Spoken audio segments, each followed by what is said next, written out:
Shalom. Yahweh Ba Shem Yahweh Shah Barakathum, Yahweh Shemal Thun Ba Shem Yahweh Shah, to my brothers and to my sisters. We are the Israelite School of Universal and Practical Knowledge, started out of 1 West, 125th Street, Harlem, New York. And since 1969, we've been teaching blacks, Hispanics, and Native Indians their true culture according to the Bible. But not only have we been teaching them their true culture, but we've been teaching you your you know what I'm saying, your language, the food you must eat. I guess this is your culture. Everything that it is to absolutely and necessarily, and what it means to be a black, a true Hispanic, or a true Native Indian.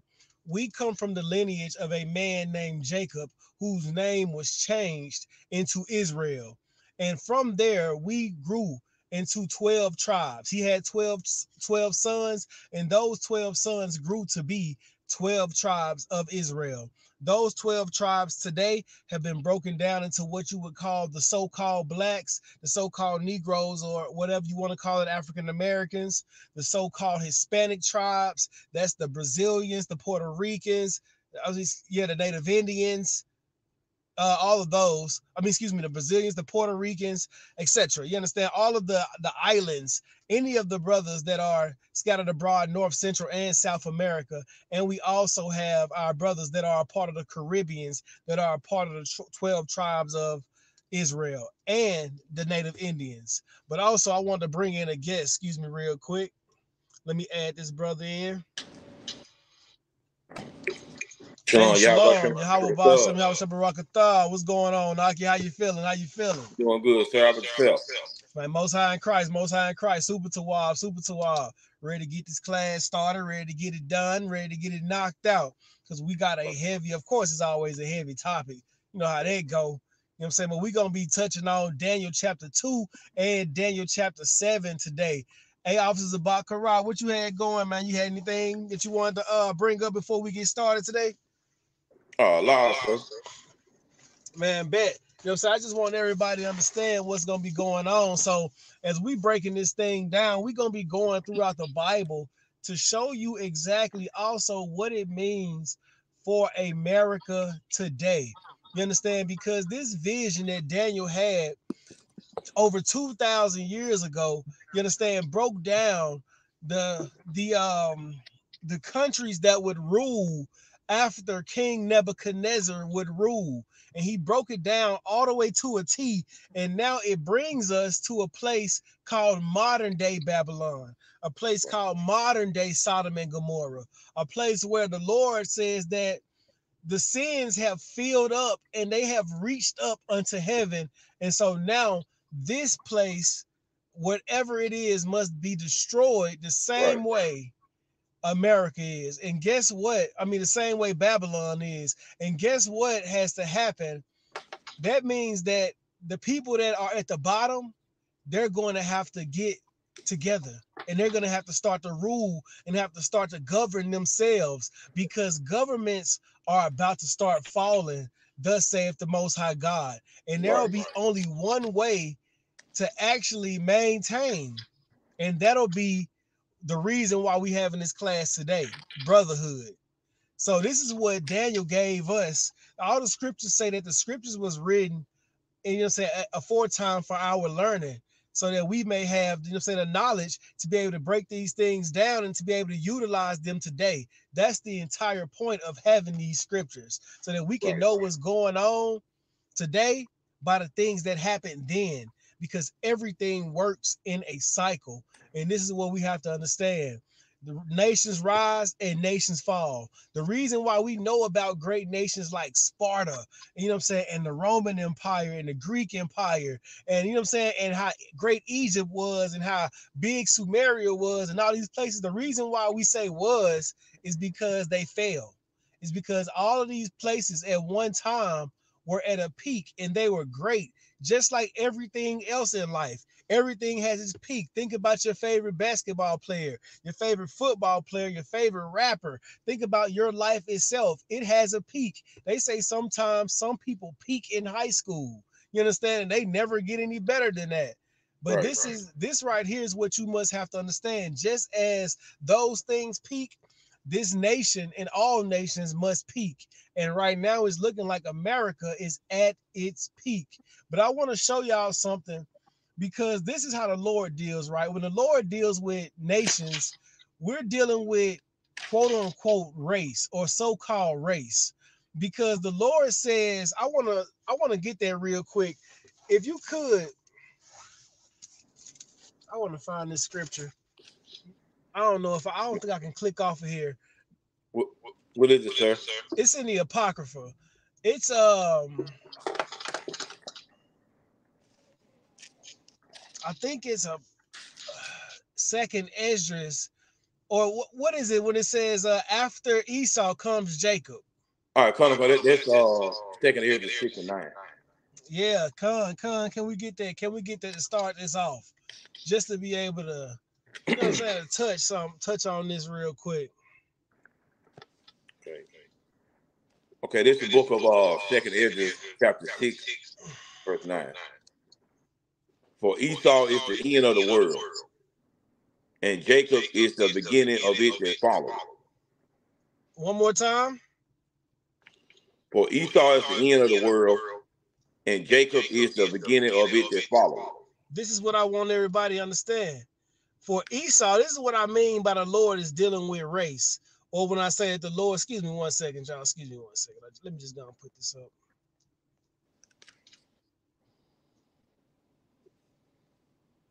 All right, come. Boom, leave that down there. So this is what I mean when I say the Lord is dealing with race. The Lord, or when He dealing with the nations, right? The Lord said, for Esau is the beginning of the world, and Jacob is the one that follows, right? So we know that Esau was a person. Esau became a nation of people that they call Idumea, or that they call Edom, or they call the Edomites, the children of Esau. Jacob also became a nation of people, as I said earlier. He became the Jacobites, or the Israelites. You know what I'm saying? These people. Now, in today's time, you won't find people called Edomites or Idumeans. You know what I'm saying? Or Jacobites, or you won't find any Israelites. You won't find these people in today's modern time, especially not when you're trying to fill out for a job application, or when you go online trying to figure out nationalities and all of these things. They're not going to tell you this, because for some reason, and I think we know the reason, these people have disconnected everybody from their original name that was given to them in the scriptures. And the reason was because if you only knew who somebody was and you knew their future, I would try to, if I was a person where I knew that my future was doomed and I knew it was in the book, I would definitely try to change my future. Right. And the only way I could definitely try to change the future, you can't change the prophecy, but what you can do is you can try to make everybody else think it's somebody else. You can switch up all the names. You can move locations. You can conquer people, take their name, and make the people think that you're them. Right. You can do all of that. And before you know it, you will be a completely different people. So now the scriptures can't be about you. It can't be about you. You can't have the doom at the end, because you're no longer those people. Especially, let's say you came up and you became the greatest people on earth, like the so-called white man now. He's one of the greatest nations on earth. He's all over the earth. Whether you consider him a Russian, a Greek, an Italian, a Roman, American, whatever you want to call him, a white man is a white man is a white man. And they are all over the earth. It is a plethora of so-called white men over this earth, and they are ruling the earth. They have all of the nuclear power. They have all of the weapons. They have all of the killer instinct, to where they'll just gut a person like it's a deer. This is just the people that we dealing with, and these are the people that are running the earth. But just think if you knew that these people had to come to an end one day. And after these people ended and their nation and their race came to an end, your people would be next to rule. And your people would be next to rule, not just for a little while, but for what they call for ages or forever. Imagine that. Imagine if you was the next one to be able to rule and it was your turn. Read that scripture one more time, because remember I said that the Edomites is the so-called white man. And we'll have Right. a class on proving that. No sweat. We do this all the time. All the time. All the time. You know what I'm saying? And now we also say that the Israelites are blacks, Hispanics, and Native Indians. So it says, read it one more time. Come on. This is the book of 2nd Ezra, chapter 6 and verse 9. For Esau is the end of the world, and Jacob is the beginning of it that follows. For Esau is the end of the world, and Jacob is the beginning of it that follow. That's the whole point of Jacob having the heel of Esau when they were born. When you go back to Genesis, let's read that. Baba Kushai, can we go back to that? Because I mean, I like referencing these things, but for people to be able to hear them, hear the scriptures, these be things that people never even heard of before. One thing I noticed is that, little shot at Christians. Christians go to church, but don't really learn the scriptures. Now, hear what I'm saying. I want Christians to fully understand me when I say this. I'm not just jabbing at you or, being tongue in cheek for no reason. It's kind of like a Dave Chappelle skit. I'm saying what I'm saying so that it's a point at the end. Christians go to church and don't learn the Bible. In the ISUPK, we actually learn the Bible. Monday, Tuesday, Wednesday, and Thursday, we sit down and we go inside these books and we learn what these words mean. We go into these scriptures. We find out how these scriptures relate. We go into the history. We go into the brotherhood. We go into the law of the Bible, the law of Moses, the law of Christ, whatever y'all want to call it. We go into that. We have scripture breakdown, and then Friday we deal with the language that the Bible was written in, while the entire time immersing ourselves in dealing with the culture of these people and how they worked. You understand? We don't go by, pure example. We don't say that a virgin is a woman that hasn't had sex when we teach in the Bible. Because the Bible doesn't say that.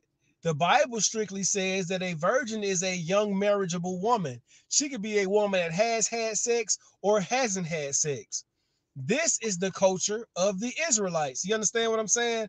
American culture says that a virgin is a woman that hasn't had sex.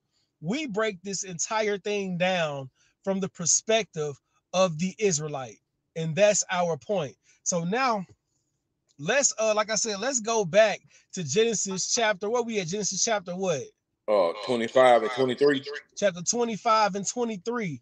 And we're bringing this up for the simple fact to show you that, as we just read in 2nd Esdras chapter 6 verse 9, that Esau is the beginning of one world, or this nation, the white so-called white nation, is the beginning of one world, and the world that comes directly after it is said was the nation the nation of Israel.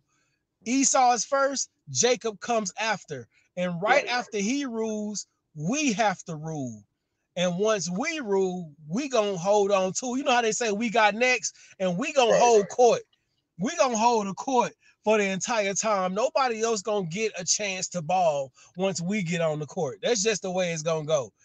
You know what I'm saying? Once Christ get here, yeah, he definitely, he wrecking shop. So let's read that real quick. Genesis chapter 25. Oh, it's the book of Genesis, chapter 25, and verse 21. And Isaac entreated the Lord for his wife, because she was barren. And the Lord was entreated of him. And Rebekah, his wife, conceived. Okay. Verse 22. And the children struggled together within her. And she said, if it be so, why am I thus? And she said, went to inquire of the Lord. Okay, verse 23. Salakia. I think the sister said it's echoing. Hold on. Yep, I got an echo. Is mine echoing? Now I'm echoing. Go out and come back in.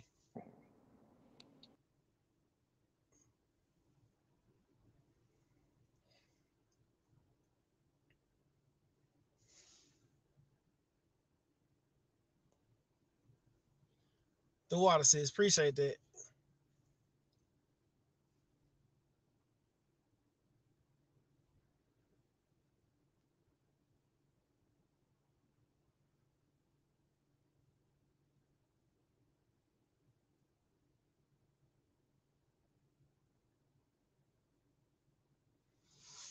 Give us 1 minute and we're coming right back. Just waiting on the officer's box to get back up in his shop so we can keep going. And there he is. Now, sir. Con, I can hear you. Can you hear me? I still got echo though. You still got an echo? Yeah, come on. Hold on. I don't know what this is about. Let me see. What about now? Can you hear me, sir? Con. Yeah, a little echo.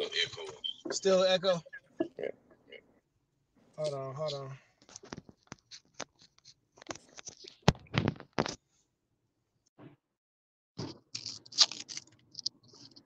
And what about now? Can you hear me now, sir? Can you hear me now, sir? Speak again. Can you hear me now? Hold on.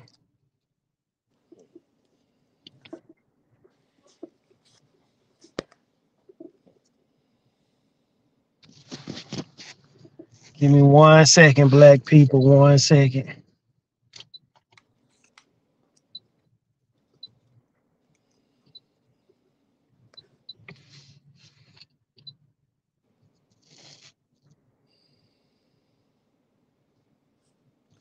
Can you speak now? Come on. Can you hear me now, sir? Can you hear me? I can hear you, but can you hear me? Hold on. Okay, speak now. Come on. Can you hear me? Yeah, is it an echo still? La. There's no echo? La, sir. Okay, Most High in Christ. All right, so where were we? Oh, we're at verse we're Genesis 25 and 23. All right, so Genesis chapter 25 and verse 23. Come. All right, Okay. so go ahead and start there. Oh, this Read it book of from the top. Okay, this is the book of Genesis, chapter 25 and verse 23. And the Lord said unto her, 2 nations are in thy womb, and 2 manner of people shall be separated from thy bowels, thy bowels. And the one people shall be stronger than the other peoples, and the elder shall serve the younger. Right. Verse 24. And her days to be delivered were fulfilled. Behold, there were twins in her womb. Verse 25. And the first came out red all over like a hairy garment, and they called his name Esau. Mm-hmm. Verse 26. And after that came his brother out, and his hand took hold on Esau's heel, and his name was called Jacob. And There you go. Isaac was 80 old when she bare them. Con. Now, this is what I wanted. I wanted everybody to hear that story, right? So, just to sum up what happened, right? So, there was a man named Isaac. Isaac was the father of who I said was a man named Jacob. Jacob, of course, remember his name was changed to Israel. Israel or Jacob had a father whose name was Isaac. Isaac's wife, her name was Rebecca. So remember, let's put it all together. Isaac and Rebecca, right? They had two sons. Isaac and Rebecca had two sons, Jacob and Esau. Now, before that, Rebecca couldn't get pregnant. So she went and prayed to the Lord. And Isaac went and prayed to the Lord. And Rebecca ended up getting pregnant. But now Rebecca was starting to have complications, as you would say. For my sisters that's pregnant right now, y'all fully understand what I'm saying. Y'all had them rumblings in y'all stomach. Now, for my sisters that's having twins right now, y'all will understand more, you know what I'm saying, a little more about what I'm saying. The twins were fighting inside of the sister, but now all sisters feel that, I'm sure. Y'all feel that baby fighting and y'all twisting and pushing and kicking. That's what was happening inside of Rebecca. And she couldn't understand it. Like, she just didn't know what was going on. But she knew that her pregnancy had come from the Lord because she prayed for this pregnancy. Like, she went to Yahweh and prayed to him and said, Yahweh, please give me children, or give me a child. Give my husband an heir. And so the Lord said, I mean, no sweat. He gave her twins, but he put stipulations on the twins. Right. He said to her that two manner of people and two different nations are in her womb. Meaning this, the two manner of people, meaning that they would have two different ways of acting. You know how people say those are your mannerisms, or that's your character, or let's just say, like, sometimes when here's an example. School shootings, officers of Baccarat. Who would you say is the nationality that has done the school shooting? The so-called white man. It would definitely be the so-called white man. Right. We just know that off the rip. You know what I'm saying? That's just, there's no guessing. We say 99.99% of the time is him. That's him. Now, officers of Baccarat. If I was to say dice game, what nation of people you think this is for? Oh, the blacks, Hispanics. That's gonna be for some black man, some Hispanic man. So, what some people would call stereotypes, right? Right. Because if I was to say watermelon chicken and rap music, you know what group of people I'm talking about in general. Or if I was to say deer piss, suicide, murder, you know what I'm saying? You would know who I'm talking about, these type of things. Or if I was to say, I was about to make a joke. I'm sorry. I'm not gonna do that. I'm not gonna do that on this one. I'm not gonna do that. Because I was Africans, but let's just, there are certain things that Africans do that you can just pinpoint and say that that's an African. Right. We know for sure there are certain things that East Indians do. When you smell that mustard around, you get to looking for an East Indian. You get to looking, boy. You be like African or East Indian, depending on which one, where you live at. Because they be driving the Ubers. And I'm talking about whole car funky. But this is what it meant by two different manner of people will be in that will be there. Hold on one second. But this is what it meant by two manner of people are in our womb in two different nations. Because not only did they come out looking different, but they came out acting different. And this is how you know they came out looking different. It said that one came out red and hairy all over, like a hairy garment, which was Esau, describing his color and his texture. Right. I'm pretty sure that most people have seen that so-called white man and seen them so-called white babies when they come out, how red they are and how hairy they are, especially as they grow older. They be Right. having the hair all on their shoulders, their back, all Mm. down their chest, everywhere. It's insane. Mm. It is insane.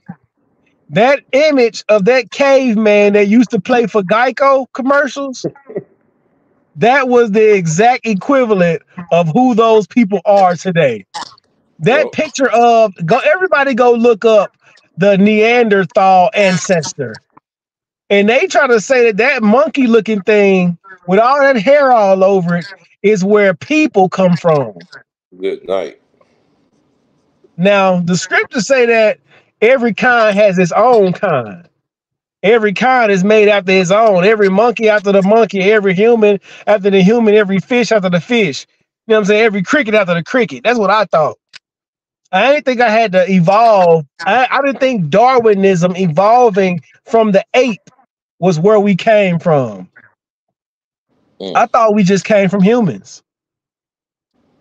But you leave it to these scientific people, their so-called, falsely so-called science, and they'll lead you down a rabbit hole. So it said one came out red all over like a hairy garment, Right. describing its color, describing its texture. And then it said, read the part where the brother came out one more time, because this is the heaviest part. Okay, verse 26. This is the book of Genesis, chapter 25 and 26. And after that became his brother out, and his hand took hold on Esau's heel, and his Y'all heard, name was called Jacob. y'all heard that? So it said that Esau came out first. He was red and hairy all over like a hairy garment. Right. And then it just said, it didn't even give any description of the next baby that came out. It just said he came out and he took hold of Esau's heel. That's So all it like I said, said if I may, about him. Go ahead, please. like I said, if I may, when Esau came out, Esau means cast away is he though. So like he was looking like when Jacob was looking at when Isaac was looking at him, he like, well, cast away is he, because he didn't have no pigmentation though. So Right, Esau mean right. like red mean out of woman in Hebrew, like cast away is he though. He like he don't have no pigmentation, you know what I'm saying? So Exactly. he just red, he don't have no kind of color in his skin, you know. So Exactly. It was saying that he's wasted away, like his wasted skin is away. completely Yeah, wasted. So yeah. that, I mean, now you're completely right. That's exactly what it is. That's what, because when he looked at him, he damn near was like, "What is this? A ghost? What is this? Good night. This is." I mean, we got so many different shades of brown, but this thing right here, though, this is. Hey, I mean, you gotta call it white.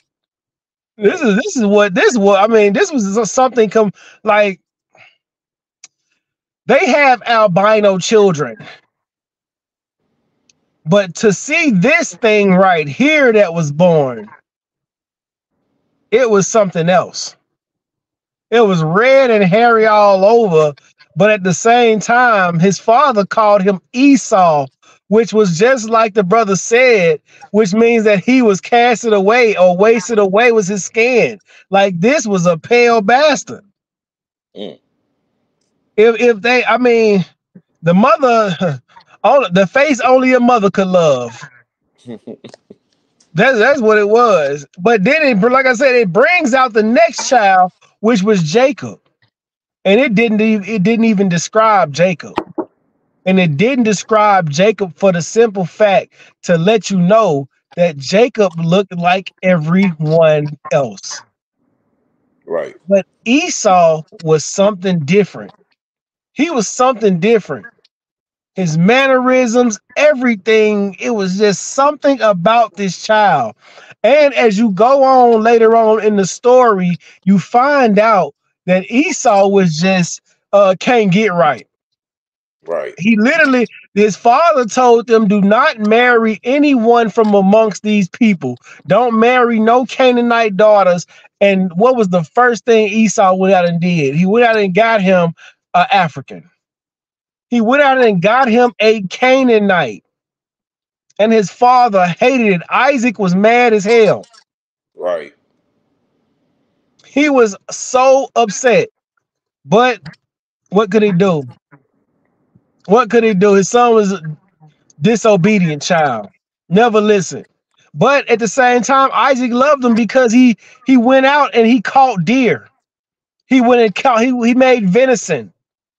He used to hunt all the time. I mean, Right. hey, he didn't have to take care of much. I Right. Esau took care of it for him. For Right. what he lacked and everything else, he made up for what he did out in the field. Right. And this is what made him a cunning hunter. His DNA got so structured and changed around to the point that now all he knows how to do is hunt. Right. And you find out that this man, Esau, and all of his children have the spirit of Cain. And that spirit was, if anything is to happen, I will avenge myself 70 fold. He's going to come back on you 7 times 7 times 7 times 7. That's just how he rolled. That's how he rolled. But now let's get to this real quick. Let's get to this, to the opening of this class of what we mean. Daniel chapter 2. Let's start there. Daniel chapter 2.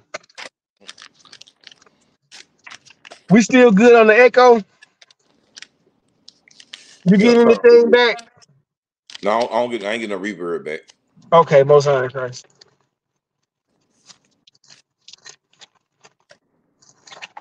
Yeah, let's start at Daniel chapter 2. Okay.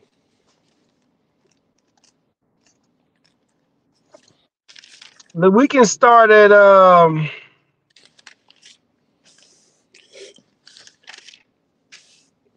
I think I want to start around 28. 28. Daniel Hold 2 and on, let me 28. let me see.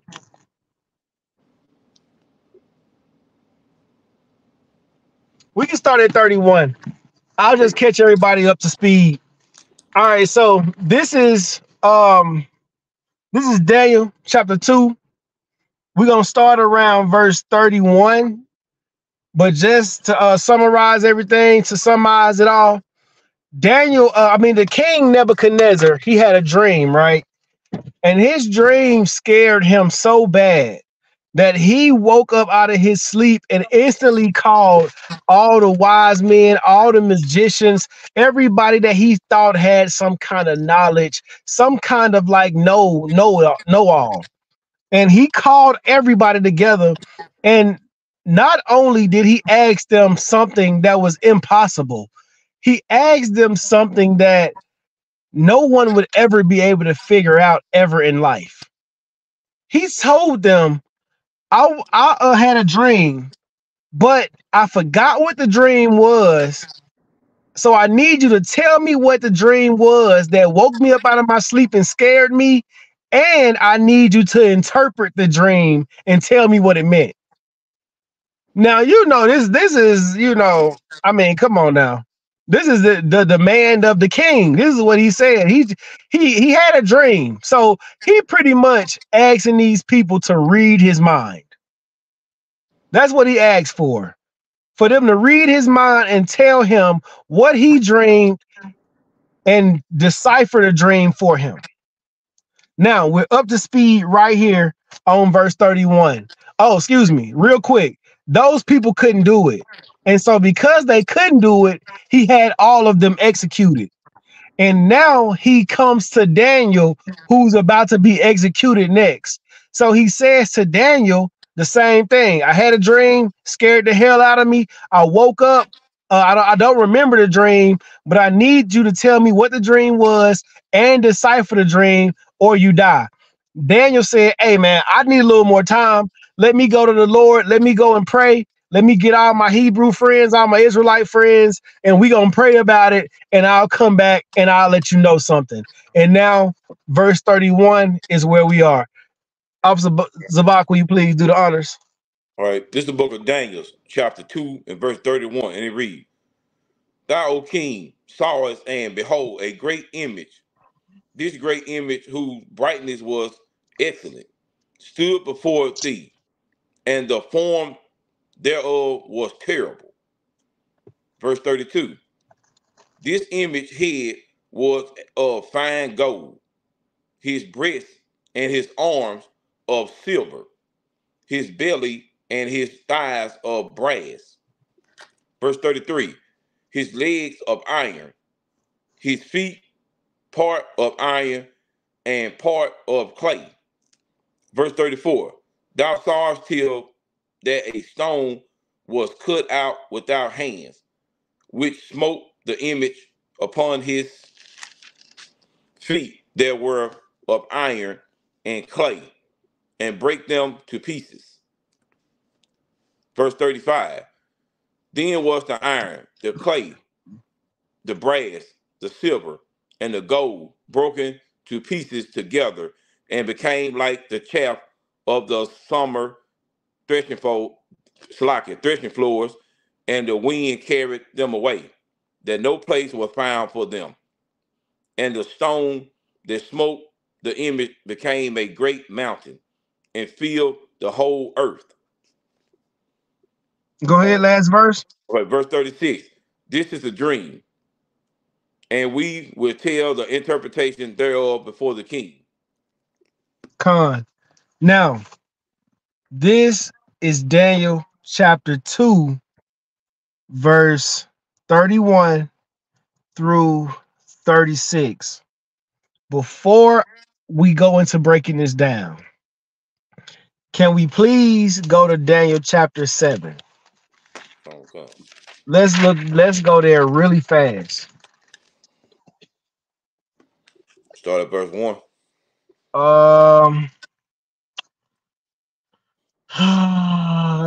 Start at verse 3. 3. Well, start at verse 1. Why not? Go ahead. Why not? Okay. This is the book of Daniel, chapter 7 and verse 1. In the first year of Belshazzar, the king of Babylon, Daniel had a dream and vision of his head upon his bed. Then wrote the dream and told the sum of the matters. Verse 2.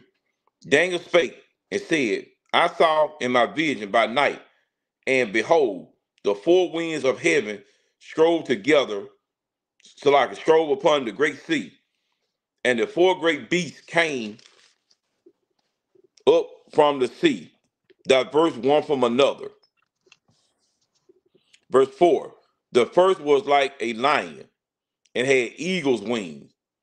I beheld till the wings thereof were plucked, and it was lifted up from the earth, and made stand upon the feet as a man, and a man, and a man's heart was given to it.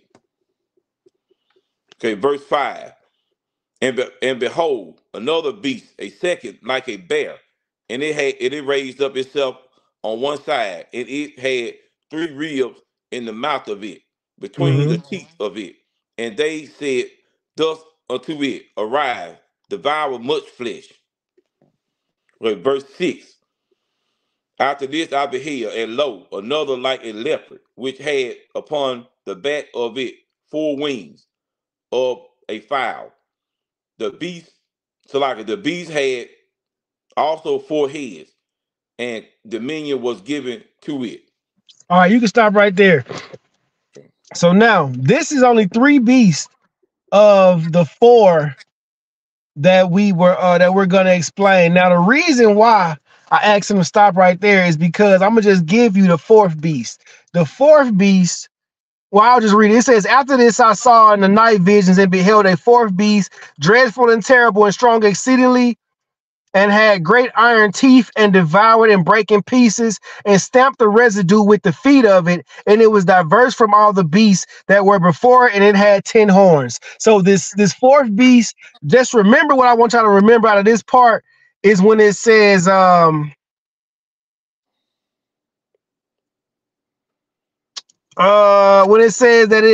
it strong exceedingly and had great iron teeth. This is the part I want y'all to remember. Great iron teeth. This is the part of the fourth beast. Now, the first, the second, the third, and the fourth beast all relate to Daniel chapter 2. Daniel chapter 7 and Daniel chapter 2 are related. They're kin. This is how we tie them together. Let's go back to Daniel chapter 2, Baba Kushah. Appreciate you, Officer Zabak. All right, come on, come. Okay, verse 30. This is the book of Daniel, chapter 2 and verse 36. This is Let's the start at Salaki. Let's go back to verse 31. one. Okay, come on, come. This is the book of Daniel, chapter 2 and verse 31, and it reads, Thou, O king, sawest, and behold, a great image. This great image, whose brightness was excellent, stood before thee, and the form thereof was terrible. Now, this is what Nebuchadnezzar saw in his dream. It was a huge statue. Now, I don't know what it's called, what this phobia is called, but I kind of get like it make me cringe when I see real life statues and they huge. I don't know what it is, especially when I see them at night. It remind me of people, you know what I'm saying? Like huge people, but I don't know what that is, what that phobia is, but it's something about seeing real life statues and they're huge. It's weird to me. But this is what Nebuchadnezzar saw, and it scared him so much that it woke him out of his sleep. And now we're about to explain and break down exactly the description of the statue and what it meant. Because I mean, this is what y'all also got to understand too. I want to read verse. Can you read verse 27 and 28, Baba Kushah? All right, come on, come. This book of Daniel, chapter 7 and verse 27.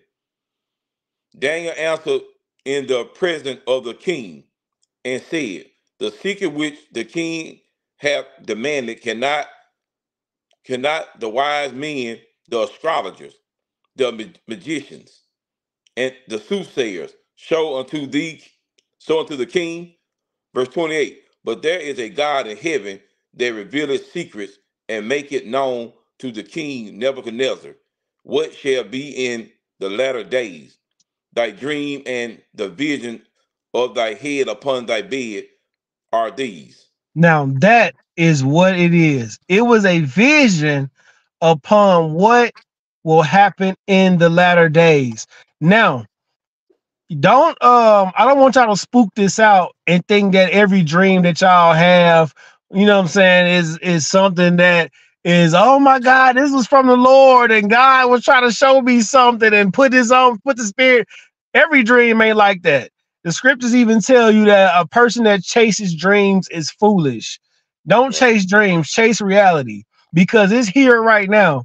You in your dreams sleeping. That is not something that you should even be concerned about unless you go to a priest and a prophet of the Lord, and that man he has a gift of interpreting dreams. Now, I know some people in the UPK that interpret dreams because they've done it for me before. So if you do want to get your dreams interpreted, you know what I'm saying, and you think it's something that is important, then come to the UPK, talk to these brothers, and we can get you on that path.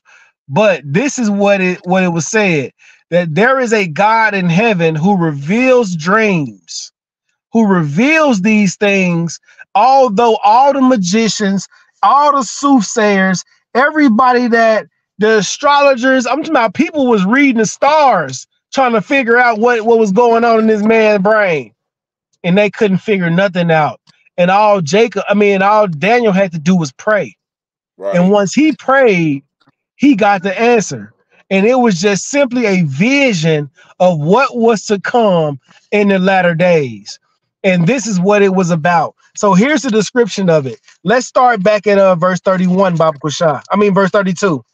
Okay, come on, come. This is the book of Daniel, chapter 7 and verse 32. This image head was of fine gold, his breast and his arms of silver, his belly and his thighs of brass. Verse 33. His legs of iron, his feet part of iron and part of clay. You can stop right there. So now let's break down the statue. In the statue, the head, the head of the statue was all fine gold. It Right. was completely gold. Now, and then we go a little lower. it says that the breast and the arms are all silver. So that means like the chest of it and the arms right here, it's all silver. Now remember, this is all a metaphor.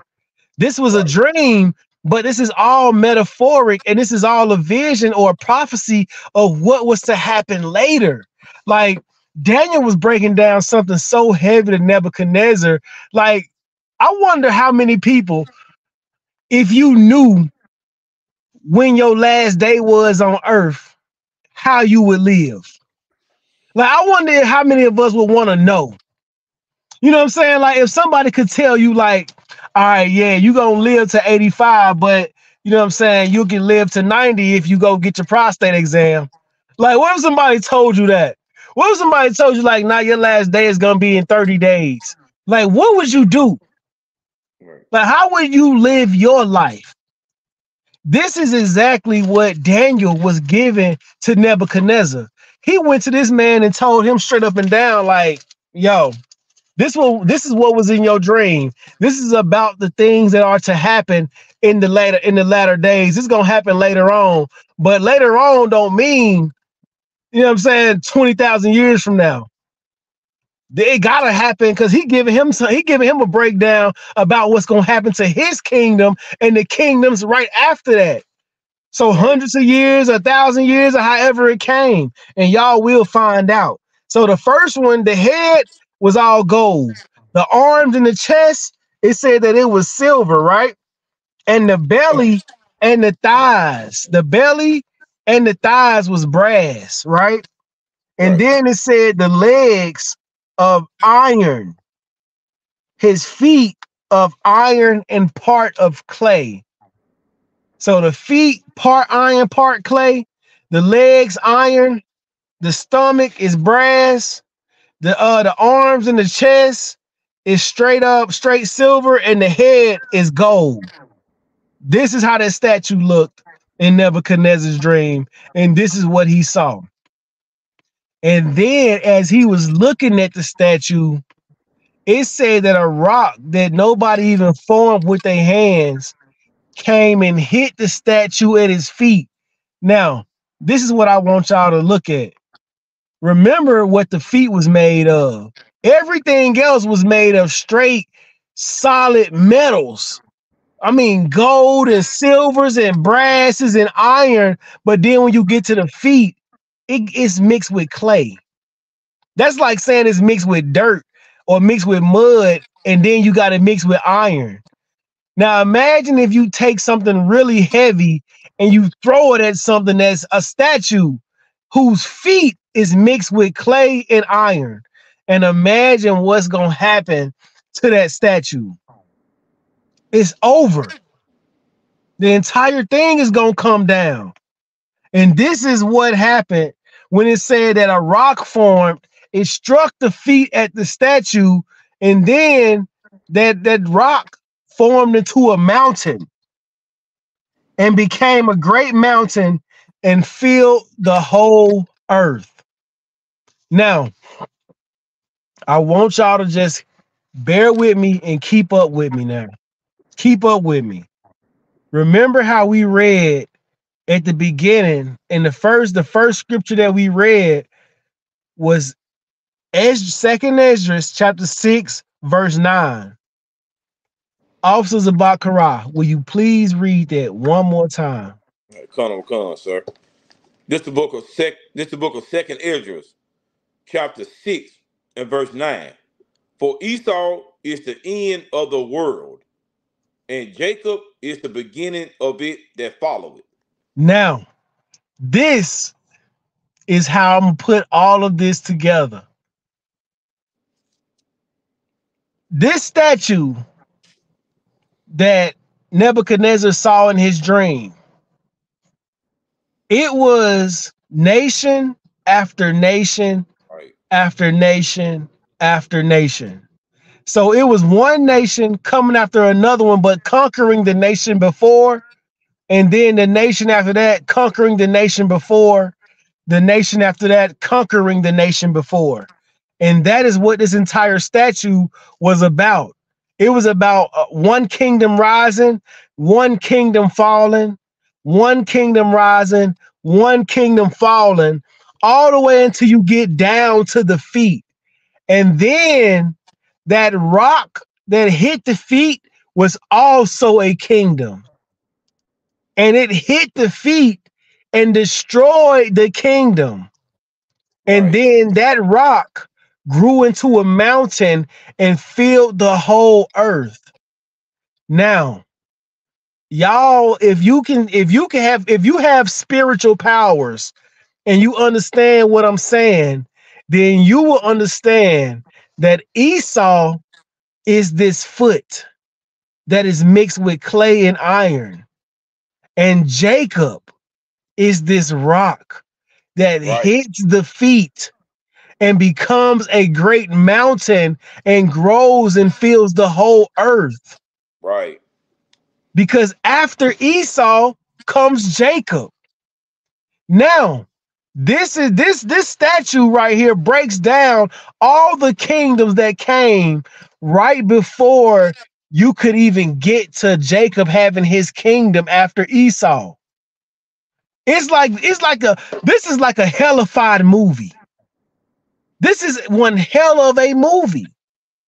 Because if you looking at it from an eagle eye point of view, or from this perspective, and looking down at it, you get to see every kingdom rise and fall, and kingdoms rise and fall, and kingdoms thinking they big and bad, and then they gone.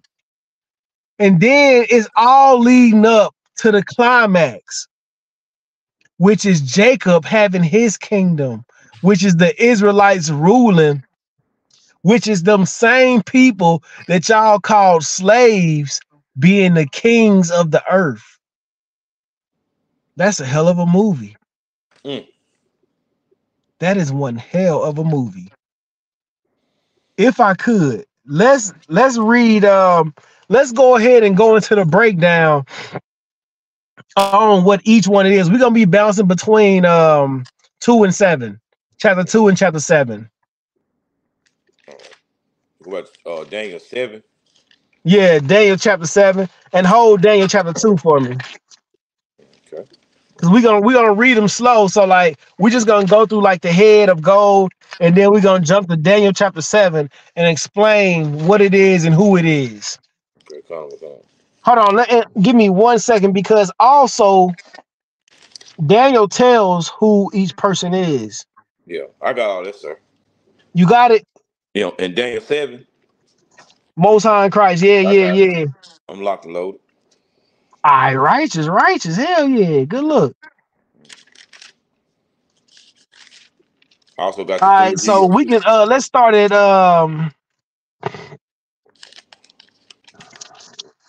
Verse 2. yeah. Now start at go back to 2 again. I mean Daniel chapter 2, and then okay, now we can start at start at verse 7. We can start there.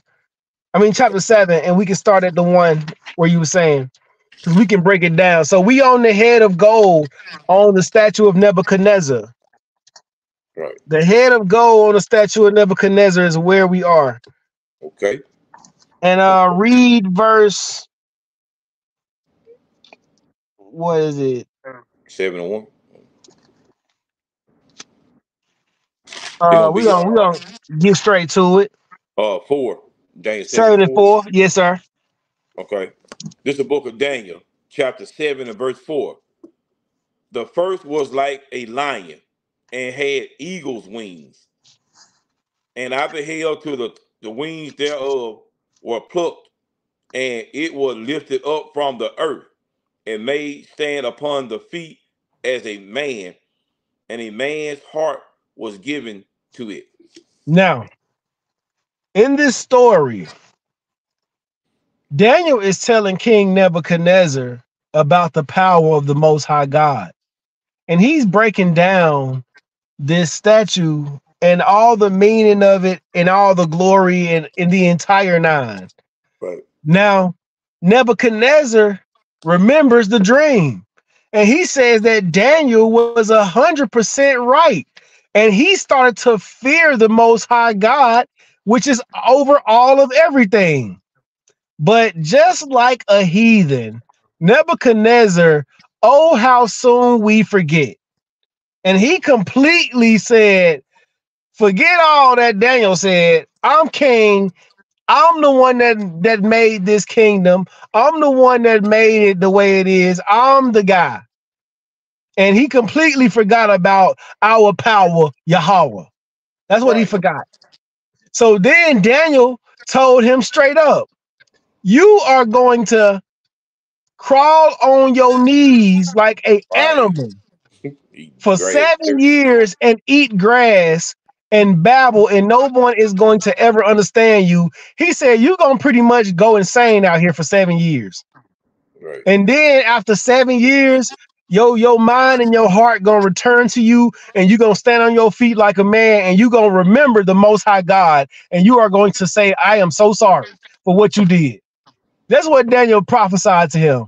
And true enough, it happened. Yep. Nebuchadnezzar went insane.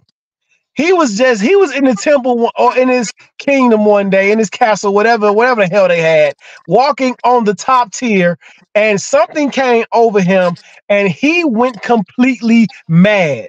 The man started crawling on his knees, all on his hands, eating grass, couldn't speak, had no cognitive dissonance, nothing, had nothing, just lost. And for 7 years, he was eating grass. Right. And now, this is what Officer Zabak just read in chapter 7, verse 4, when it said, okay, so well, before we keep going, I'm just trying to explain it all to y'all. Just as America has the eagle as its mascot, or whatever you want to call it, whatever you may have it, every nation has a mascot. Every nation has a animal or something that represents the strength or the personality or the manner of that nation, right? So we have America as the bald eagle. Another nation might have a snail. Another nation might like Judah, perhaps, or the tribes of Judah. They have the lion. You feel what I'm saying? One nation has the horse, or one nation has the rhinoceros, and all these different things, all these different animals to represent how the personification of this nation, right? So the nation of Babylon is the first nation that we were speaking about. This is the head of gold that Nebuchadnezzar saw. It was his nation. The Right. nation of Babylon. Babylon. And this nation was represented by a lion with wings on it. And Daniel said that he beheld that the wings got plucked. Right. Imagine a lion flying through the air. First of all, imagine a flying lion. That is some of the scary, man. I mean, imagine if lions could fly. They already dangerous on four. On all four, they already stupid dangerous. Now imagine if they could fly too. This is how mighty the Babylonian Empire was. It was conquering everything. Everything it came across, it took, it snatched. No chance for survival. Take it, serve us, or die. That's just how it was. They came and they were represented by the lion with wings.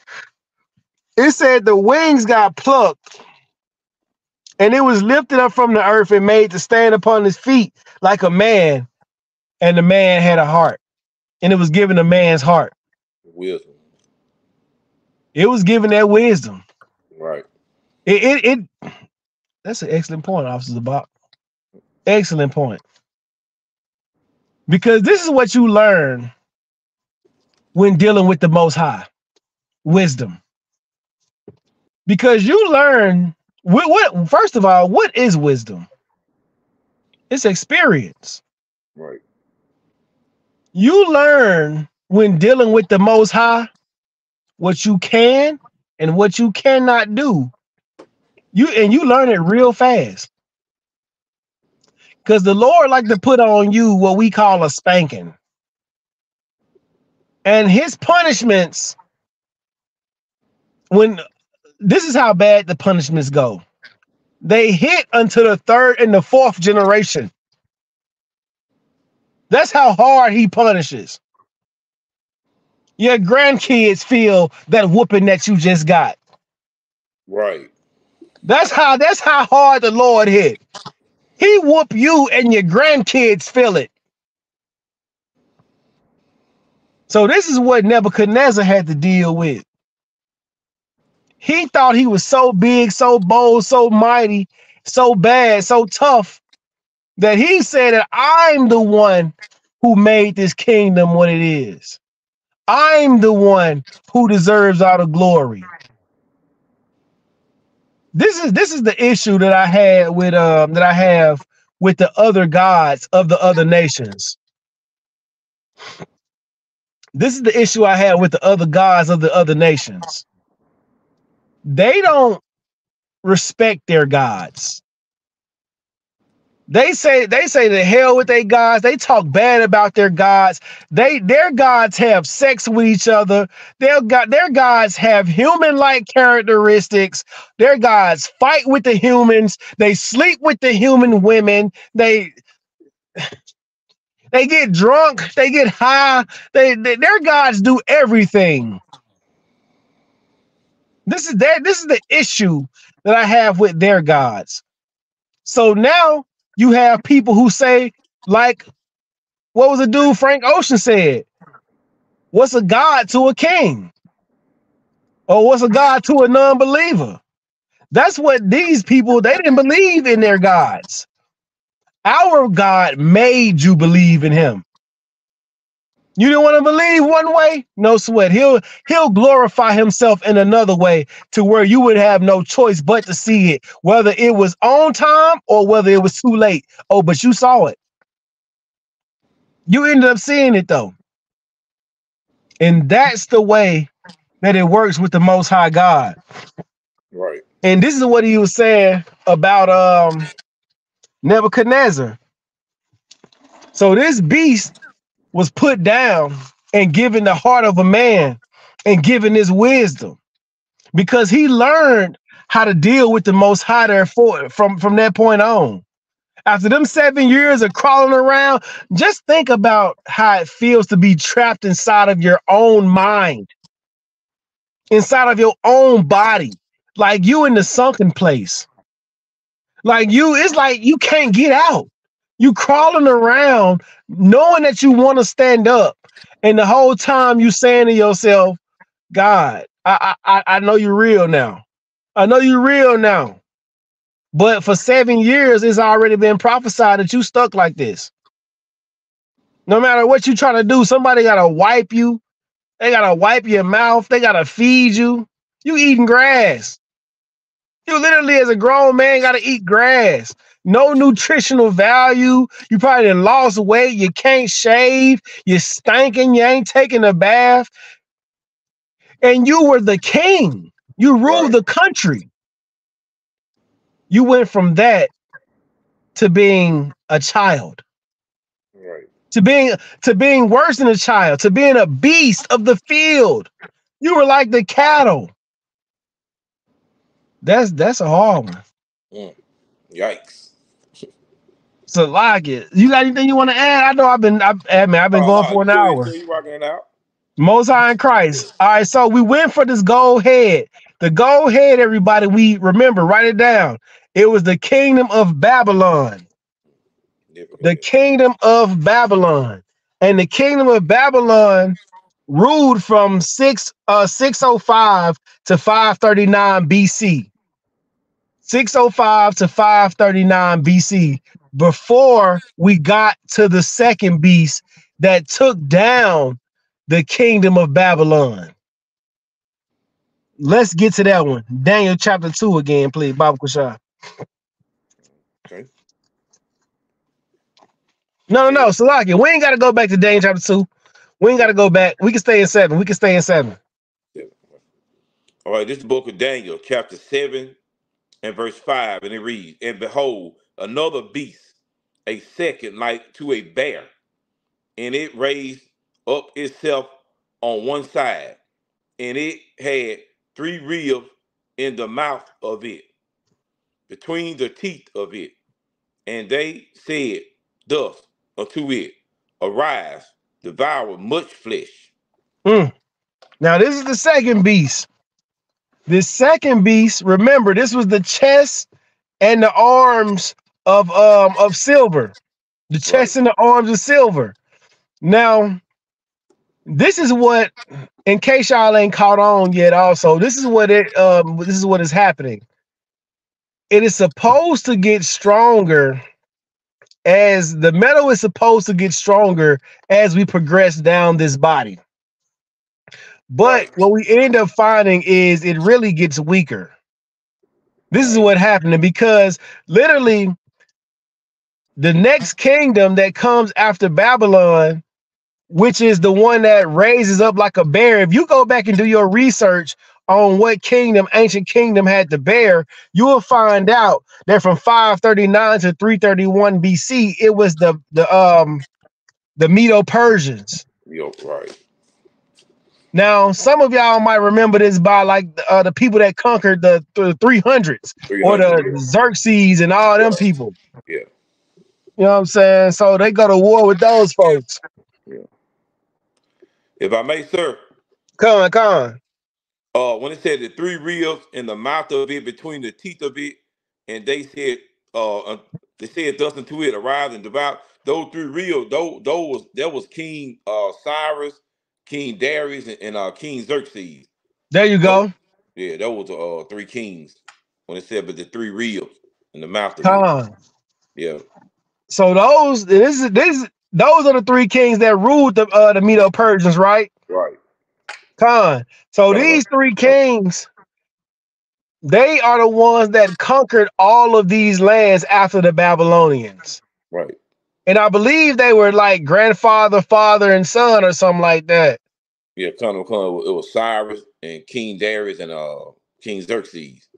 Con. And they came down and pretty much obliterated the damn the Babylon. Babylonians. The Babylonians literally had no chance whatsoever. They were it was bad. It was bad. And this is I wish I remembered exactly how the king died because it was, I believe it was the grandson. Daniel was serving, right? Serving in the kingdom. And have y'all ever heard the saying that the writing's on the wall? This is where that saying came from. It came from the Bible. Right. Because the king of Babylon and his homeboys, his heathenistic homeboys, they took the holy items out of the temple, all Right. the holy cups, started drinking in them, spitting in them, and doing whatever they wanted to with all the holy items out of our temple. And the Lord got pissed. He got tired of it. So then he took all of those things. He took all that anger and he burned a message onto the wall. And pretty much it just was pretty much telling the king at the time that his time was up. Right. And that very night he was murdered. The army, the next army came and killed him. And that army was the Medo-Persian army. Right. Or the Assyrians, or whoever you want to call them. They were the ones that came and took over next. Right. They took it. Man, this was so bad that this was the next captivity we had. We had to just transfer captivities. Right. That's how bad the whooping was. We didn't even get a chance to rebuild. We just had to transfer captivities Yep. To King Darius. right up under him. Right. That's how bad it was at the time. Give me 1 second. Give me 1 second. Okay.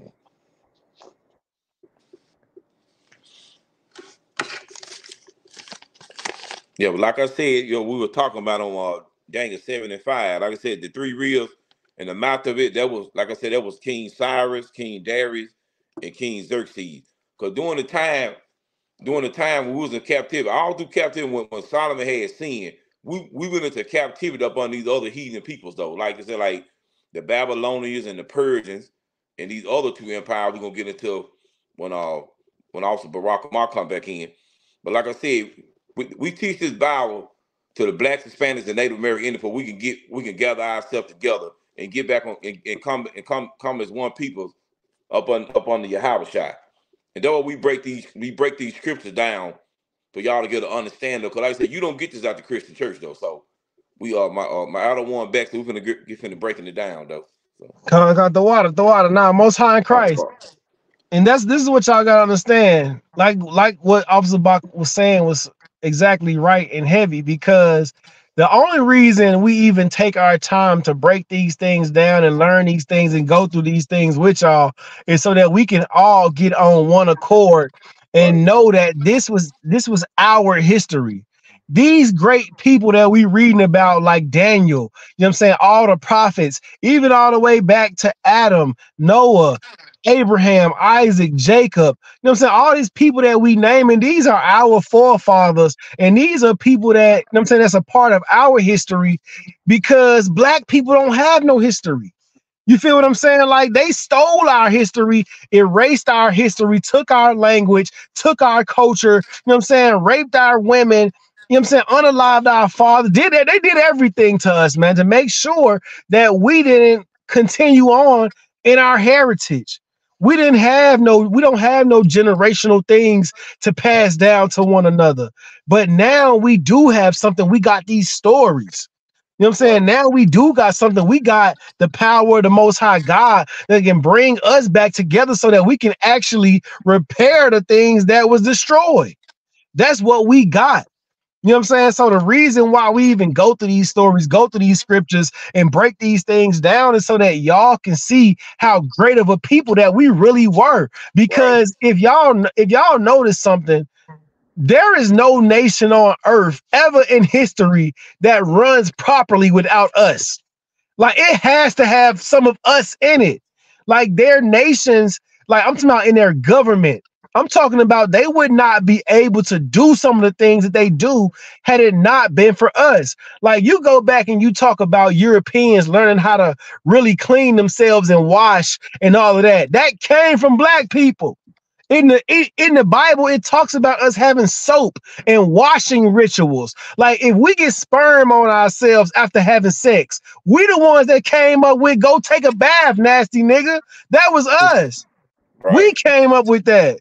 Like, we the ones that said, if you sick, to quarantine, or when you coming around me, cover up your mouth and say, I'm sick, I'm sick. We the ones that came up with that. That is our thing. This is in the book, in the Bible, in the law. This is what I mean. Just imagine if you knew the things that you came up with, that you invented, that you was a part of. These were your people, gang. You got to use this. Because, I mean, everybody else is using it to build their nation, and it's not even they people. They using your history to make a nation for themselves. right. That's cold. That's crazy. That's calculating. That's how they did it. They did that by eliminating you and taking everything. That's why I ain't gonna lie, and I'm rambling a little bit, and I'm ranting, but hell, y'all just got to deal with it. You know what I'm saying? This is the one thing I hate about the country's community is when they say that weak saying, when they be like, yeah, the white man had the Bible, we had the land, he gave us the Bible, when we finished praying, he had the land. I hate that. I hate it. I hate it. I hate it. I hate it. I hate it. Because we didn't have neither. Like, we didn't have the land or the Bible. First of all, Indians didn't believe that you could own land. They didn't believe that. They didn't because they said that all the land belonged to the Lord. You can't own natural things. And that comes from the scriptures also. Right. We had that. What we needed and what we've always needed is a moral compass. Even the so-called Native Americans at that time and those Hispanic tribes, they didn't have no moral compass. They was sacrificing their damn babies to Molech. They was putting their babies through the fire. Any of y'all seen that movie Apocalypto with that dude Jaguar Paul, whatever his name is? They running through the woods, they sacrificing people, cutting heads off, cutting their hearts out. I'm doing all kinds of things, man. That is not the way that the Native Indians and the Hispanics were led in. That's the way that they were led out. Like they went over to America, as we learned in Esdras, that they came over to America after the Assyrian captivity so that they could keep the way of the Bible. But somewhere they ended up losing their way. And now we here. But end of my rant. Now, back to Daniel chapter 7. So we saw that the second beast, the first beast, remember everybody, it was Babylon. They ruled from 605 to 539 BC. And then we have the Medo-Persians who ruled from 539 to 331 BC. And then right after that, 331 BC to 168 BC. Let's get that, officers, about chapter 7, verse 6. Come on. This is the book of Daniel, chapter 7 and verse 6. After this I beheld, and lo, another like a leopard, which had upon his back of it 4 wings of a fowl. The beast had also 4 heads, and dominion was given to it. This is a scary goddamn kingdom right here. Yeah. This kingdom was like a leopard. Now, everybody also write this down to Alexander the Great. This was his kingdom. This kingdom which is the third kingdom, everybody, which is the kingdom of a brass. In the the kingdom of brass in Daniel chapter 2 on the statue. Right. And the belly, right? Alexander the Great. If you go look up pictures of him, everyone will see that he always wore a leopard hat. Right. He always wore this leopard hat. Now, this is what I mean by, like, these things can't be coincidence, right? This is why we always are so hell-bent on the Bible being the only real source of divinity. This is why we so hell-bent on it, because there is no other quote-unquote religion or book out there right now that gives you prophecies, something that people said would happen 1,000 years ago, 200 years ago, and then it actually comes true. That's nowhere else but in the Bible. Go and ask any religion and tell them, show me some of the prophecies in your religion. I bet they don't have none. And if they do, I bet they are directly sourced from the Bible. They come directly from the Bible. This is what I mean right here. It's a dangerous game that you play when you start going into these other religions, because you think that you know enough about the Bible, when really, when you dive into it and you start to hear it from the ISUPK, you know that you really don't know anything. Like when you hear Jeremiah 14:2, the Jews is black. When you hear Songs of Solomon, chapter 1, verse 5 and 6, that Solomon was black. When you hear these things, you be like, wait, I didn't know that was in there. And this is what I mean. Christianity, another shot. Islam, big shot. You know what I'm saying? Buddhism, all that. Hinduism, it's in the way of black people coming back to being who they're supposed to be.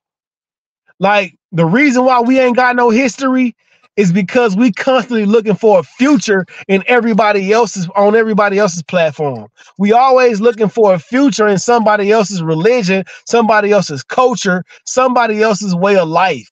We can't never, it's a black thing, y'all. This is what the Bible is. It's a black thing. Right. Like this is the nigga book. This ain't the East Indian book. This ain't the African book. This ain't the Pan-African book. This ain't the Egyptian book of the dead. This ain't none of that.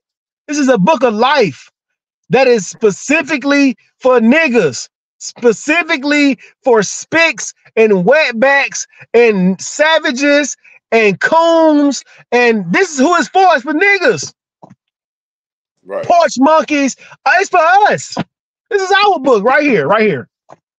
All of our history, everything that we thought was taken from us is right here in this book.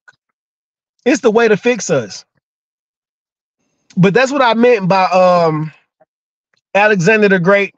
He had the leopard hat. And you can see that, like I said, in many pictures. So just go back and look at that.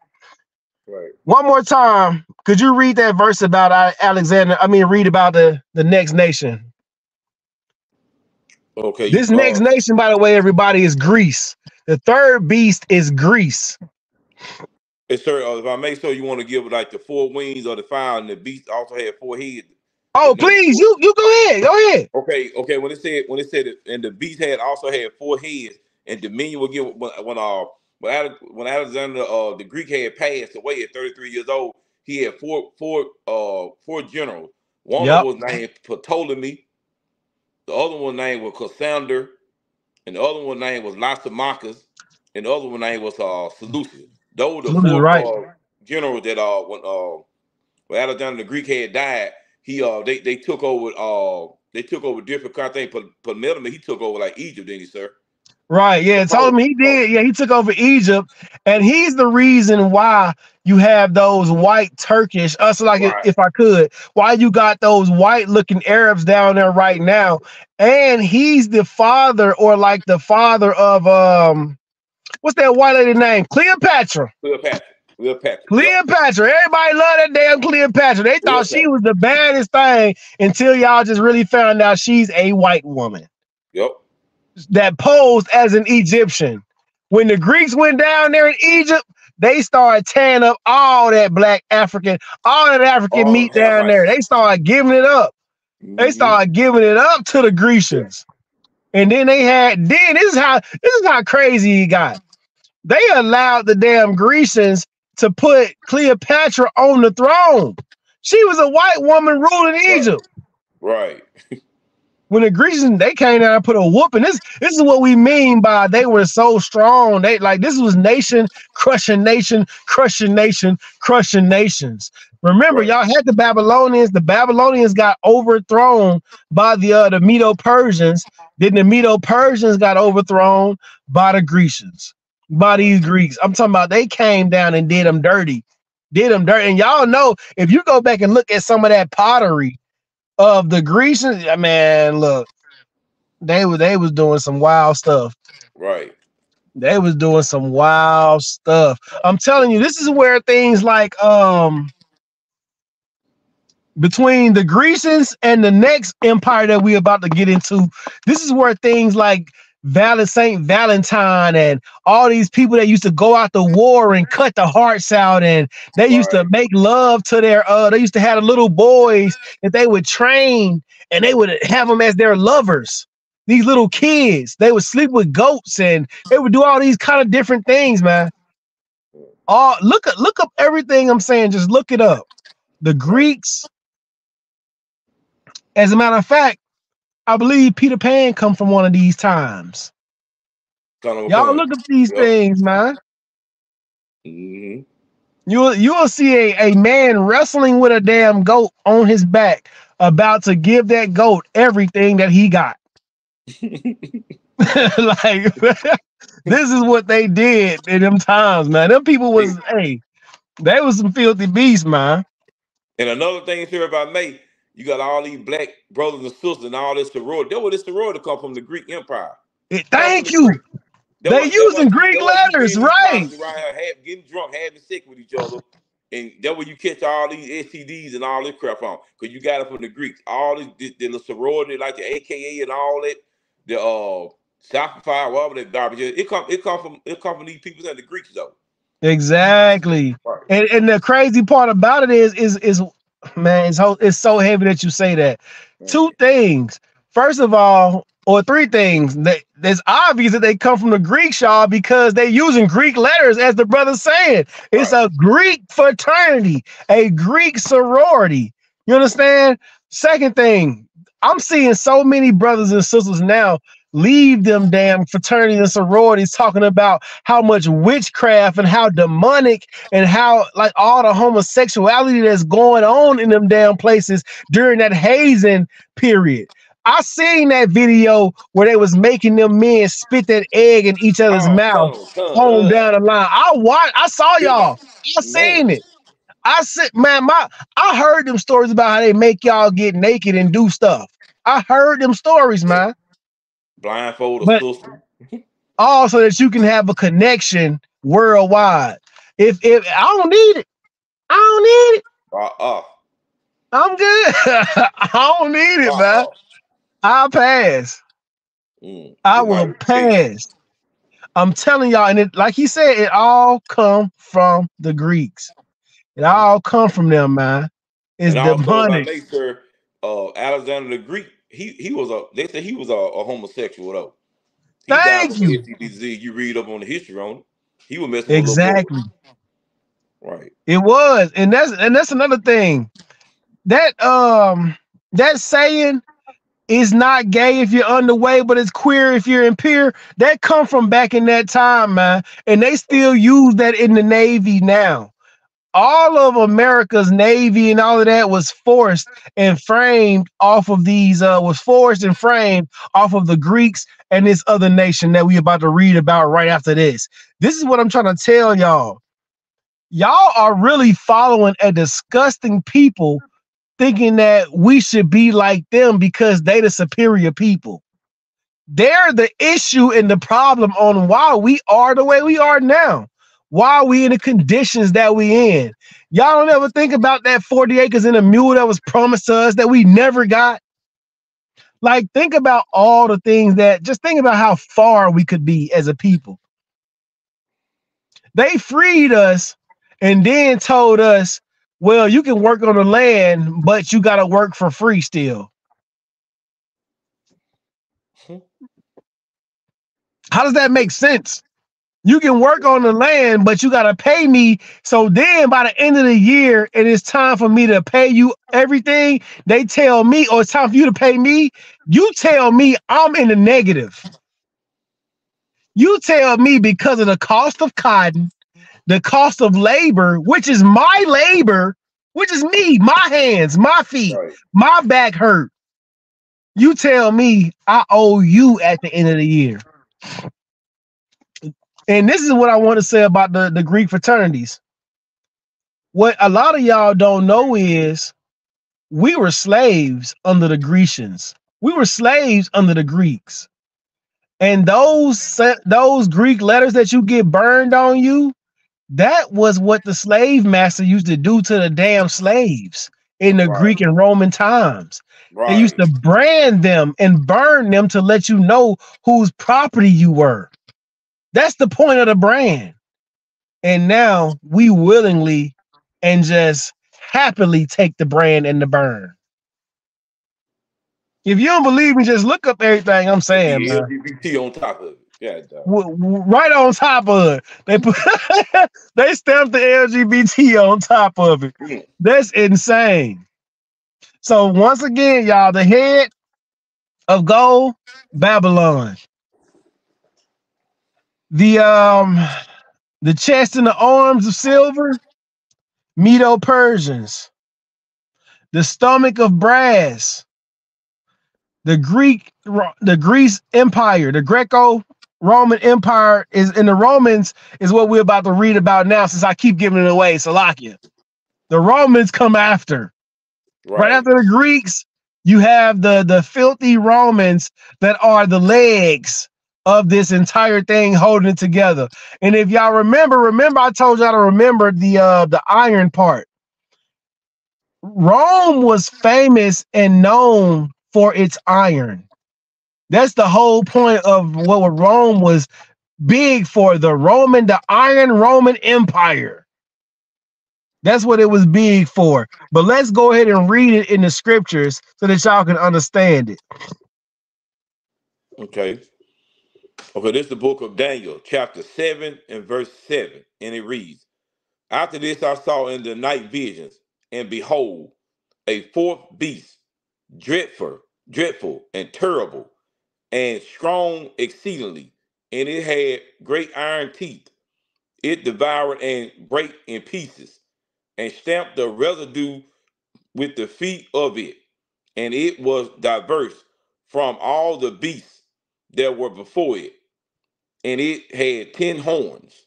Now, this is what y'all got to understand about this fourth beast. They said it was exceedingly strong and just terrible. That's how the Roman Empire came. We thought that every empire before that came and was just like destroying stuff. The Roman Empire tore the entire earth apart. As a matter of fact, the Roman Empire got so huge, there was no more to conquer. That's how big it was. It got so big that there was no way for them to control or operate Rome from the seat of Italy no more. That's how huge it got. It spread to the entire Eastern world. Like literally, the Roman Empire conquered all the nations, had every nation in subjection because they figured out how to work the iron. And it, like I said, it broke in pieces. If it hit a brass shield or a wood shield, or they had the iron bow and arrows, iron swords, any of the things that they were swinging, they would break in pieces the swords and the shields and the weapons of the other nations. They was just killing these nations. Right. I'm talking about constantly. No nation had a chance, didn't stand a chance. Right. Because of the Roman Empire and the iron that they had. And for everybody that's wondering, yes, that's Caesar and all of those people, right? Right. You got anything you want to add real quick? Oh, law, sir. Come on. So it said it stamped the residue with the feet of it and was diverse from all the beasts that were before it and had 10 horns. The reason why the Roman Empire was so different is because it was damn near like America. It had so many slaves. It was just insane with slaves. It had the circus. It had this entertainment. They had this government that was so different. They had this organization, the way they ran their military, the Roman legions. Like, even today, if you get on TikTok, there's a trend called, how often do you think about the Roman Empire? These white people are going back and thinking about the Roman Empire and thinking about Gregory Septemberus and all these other people that they so love so much from the Roman Empire, that they are starting to gain nostalgia off of it and think that we're back in those times again, which is what I also want to break down to y'all. Rome fell, but not really. It just converted into the church. And this is what we mean by it right here. Because think about it, right? When you think of Catholic, what do you put right before it? Roman Catholic. They came up with the Crusades that spread Christianity and the entire nine. The Knights Templar, Masonry, all of that came from the Romans and the British, came from the Roman Empire. The Roman Empire was the legs of iron. Right. And then you get down to the feet. And when it starts talking about the feet, it is iron mixed with the clay. Right. Now, this is what it meant by the 10 horns. It's the 10 nations that came out of Rome. after Rome fell. And the feet, the reason why it's mixed with clay is because Rome cracked and shattered, and it had to be separated and split between generals and between principalities because Rome could no longer hold its position Right. because it got too damn big. Right. So I made sure that what you got like in the book of in the Apocrypha, I think second Ezra, I think the 12th chapter, they got like the really that's a breakdown of the 12 Caesars. So what you talking about Right. now, you had the 12 Caesars, 'cause it was so the empire was so big, Done. And that's what everybody got to understand. Like Rome has become the centerpiece or the head for what I spoke on earlier, the new Babylon, the Right. new Sodom and Gomorrah. Right. Rome birthed America. Rome, when you start going into the book of Revelations and you hear about this beast, this other beast that came out the water, it was a horn that came up and plucked up 3 horns off the beast. And this little horn was mighty and strong, and it was little, but it raised hell. That was the point of saying that was America.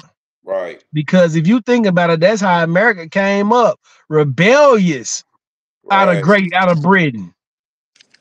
They didn't want to pay the tea tax. They didn't want to do no more. Nothing.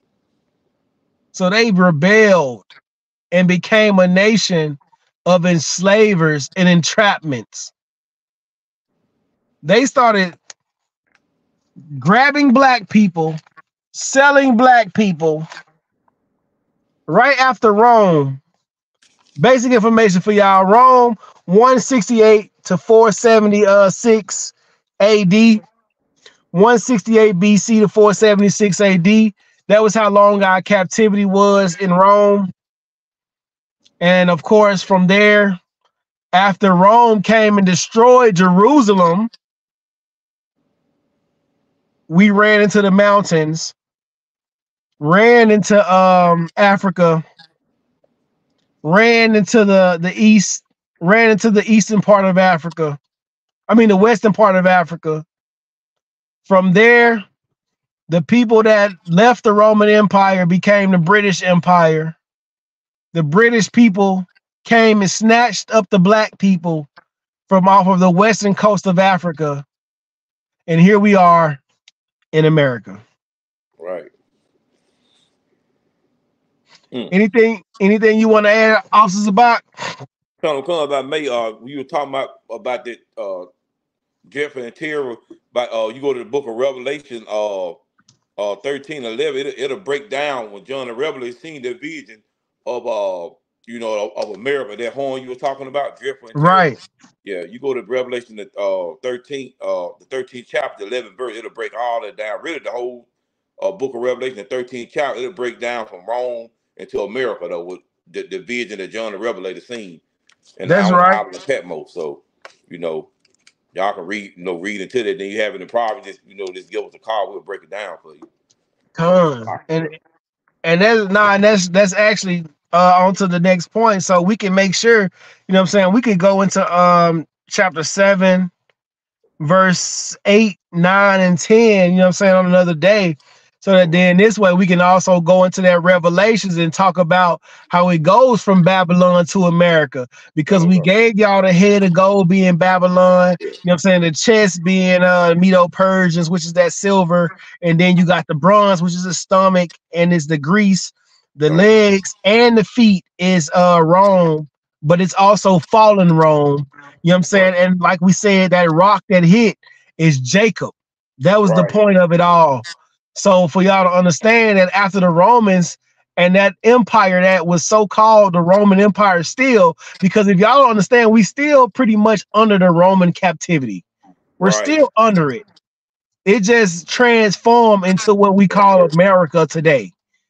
And now after this captivity is over, we get a chance to rule and we are going to hold court forever. Right. And that, ladies and gentlemen, is the breakdown of Daniel chapter 2 and 7. You got anything you want to add before we close out, Officer Baccarat? Oh, law, sir. Man, Most High in Christ, I Well, I said appreciate we can y'all. break the so like if I make sure we can break the rest of it down, you know, tomorrow or next week, you know, from like you said, from 8, 9, and 10, you know, however you want to do it. Do a chapter, do a part 2 on it, you know. Yeah, damn right. Hell yeah, we can do that for sure because that, like I said, it leads into that revelation. So yeah, we can jump on it tomorrow for sure. All right, come, sir.